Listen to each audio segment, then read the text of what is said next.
7S news channel ఈ రోజు వార్తల్లో ముఖ్యాంశాలు చూద్దాం. మద్యం మత్తులో భార్యను కొట్టి పోలీసులకు ఫిర్యాదు చేయడంతో విద్యుత్ టవర్ ఎక్కి వ్యక్తి హల్చల్. ఆందోళనలో స్థానికులు కేసు నమోదు చేసి దర్యాప్తు చేస్తున్న పోలీసులు. హైదరాబాద్ శివారు జవహర్ నగర్ కార్పొరేషన్ పరిధిలో తీవ్ర కలకలం. మద్యం మత్తులో వెంకటేష్ అనే వ్యక్తి ఏకంగా విద్యుత్ టవర్ ఎక్కి ఆత్మహత్యాయత్నం చేశాడు.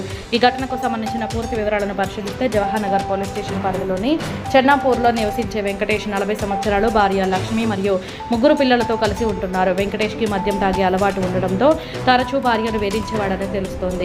శనివారం రాత్రి మరోసారి భార్యాభర్తల మధ్య ఘర్షణ చోటు చేసుకోగా మద్యం మత్తులో ఉన్న వెంకటేష్ భార్య లక్ష్మి చేతులు విరగొట్టాడు. దీంతో బాధిత లక్ష్మి జవహర్ నగర్ పోలీసులను ఆశ్రయించి ఫిర్యాదు చేసింది. పోలీసులకు ఫిర్యాదు చేశారన్న భయంతో వెంకటేష్ అఘాత్యానికి పాల్పడ్డాడు. లక్ష్మి ఫిర్యాదు చేసిన విషయం తెలియగానే భయంతో వికలాంగుల కాలనీలో ఉన్న విద్యుత్ టవర్ను ఎక్కి చనిపోతానంటూ హంగామా సృష్టించాడు. వెంటనే ఈ విషయాన్ని గమనించిన స్థానికులు హుటాహుటిన పోలీసులకు సమాచారం అందించారు.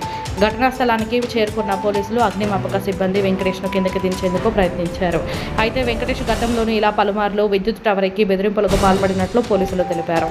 భార్య ఫిర్యాదు మేరకు కేసు నమోదు చేసుకున్న పోలీసులు ప్రస్తుతానికి వెంకటేష్ను కిందికి దించే ప్రయత్నం చేశారు.